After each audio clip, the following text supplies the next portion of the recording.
Alright, so I just finished building this YiHui 1x35 Unicorn Gundam bust, and I really want to talk about the kit. So this is a Unicorn Gundam bust. It's a non-transformable kit.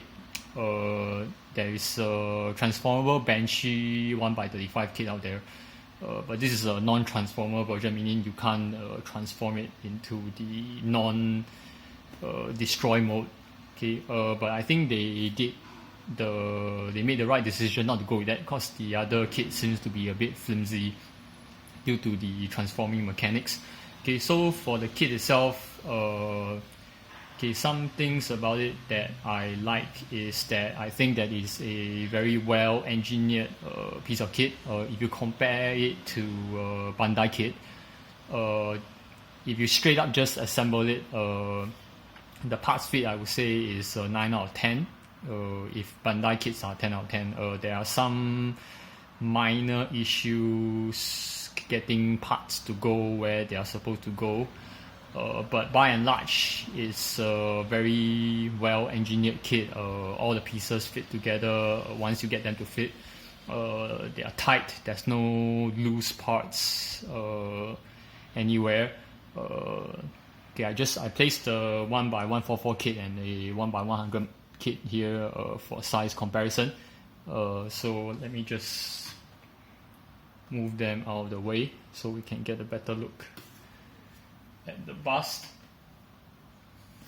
Okay, so this is the bust itself.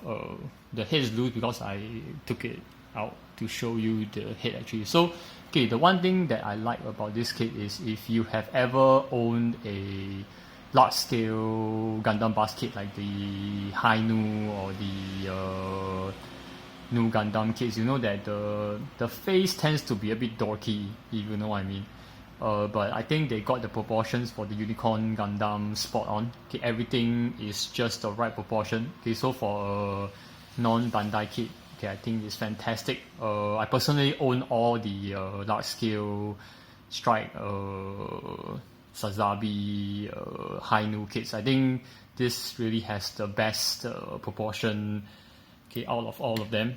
And I think this kit has spoiled me a bit in the sense that I don't think I can go back to any other worse design kits. Okay, other nice things about it, tons of details. Okay, on the surfaces. Okay, my version came with the metal nozzles. Okay, I'm not sure if these are limited release parts. I'm not sure if later runs still include the metal parts, but this version came with the metal parts. And there's also the green version. Okay, I can't remember what it's called in the anime, where the cycle frame actually turns green at during the last part of the anime. So there's a green version as well, but this is the normal version. Okay, but actually it comes with two runners that are the same color. So if you look at the mohawk and the eyes, they are green, but it comes with parts that are actually transparent, so you can paint them in whatever color you like. But I use the green parts, okay, to do it. It's a non-transformable kit, so most of these are fixed except some of the parts you can actually open up. Okay, but I think for most part I'm just going to leave it closed. Okay, so all these parts can be open, but I think it looks best when everything is closed. Okay, where everything is closed. Okay, compared to the 1x20 magnifier GPO4, okay, I think the GPO4 has more internals. So that's a kit that you want to build. You may want to leave it in the open mode, okay, but I think this looks better when it's closed. If you notice this part, this didn't go in right.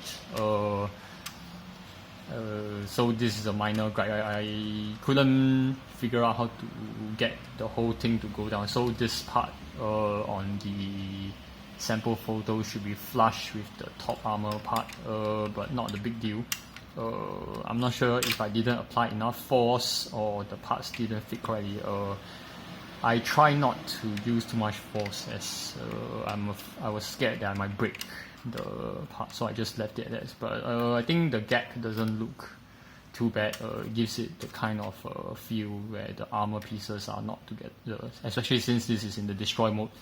So the gap doesn't really break the design aesthetics.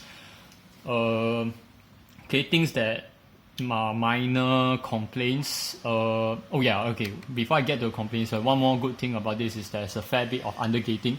So when you build it, most of the nuts are actually hidden, so you don't get a lot of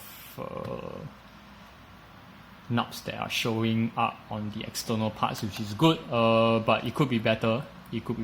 But by and large there's a lot of undergating going on, so that's not too bad. Okay, which leads me to the complaints. Okay, so the same thing about the undergating. I think they could have put a little bit more thought into where to undergate the parts. Okay, so if just let me take out the head again. So if you look at the V fin, okay, if you look right here, this is not actually a color molded part. Okay, it's actually a gold painted on the white plastic. So because the knob was here, you can actually see the white color after you cut it off.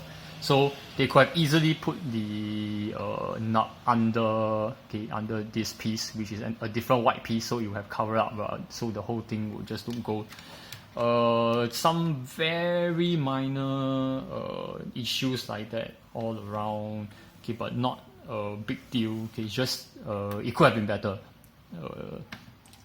And okay, one more issue with this kit is, if you're not going to paint it, I need to tell you that some of the white parts are not the same color. I don't know why they made the decision, whether it's because they had different runs of the white plastic and then they mix different runs together. So the whites are not consistent. Okay, the whites are not consistent between runners. So some runners actually get a whiter white and some runners actually get a slightly off white. Okay, I don't know why it's the case. Is it design choice or is it because the runners are from different batches? So if you look so if I turn it this way, you can tell that this piece and this piece are not the same color. Okay, this is a very slight grayish off-white.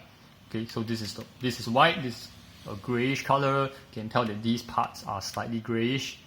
Okay, same thing with the shoulder parts. Okay, if I put it in the right lighting, you can see that these pieces, okay, and this piece is not the same white. Okay, this is a white. Okay, this is like a grayish kind of white. Okay, so that is one issue with the kit if you're not planning to color it.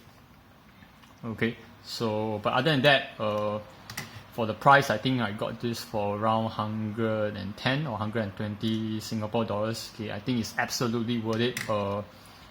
I would buy this kit again if I had another $110 to blow rather than any Bandai perfect grade kit. I would say if you like the Unicorn Gundam, okay, as a design, okay, you absolutely must have this kit for any Unicorn lover. Okay, forget the perfect grade, forget the master grade. I have the master grade kit somewhere, but this is the absolute must have. Okay, for anyone who likes the Unicorn Gundam. Okay, hands down. Okay, no contest. Okay, 110 Sing dollars, absolutely worth it. Okay, it's better than a perfect grade if you ask me.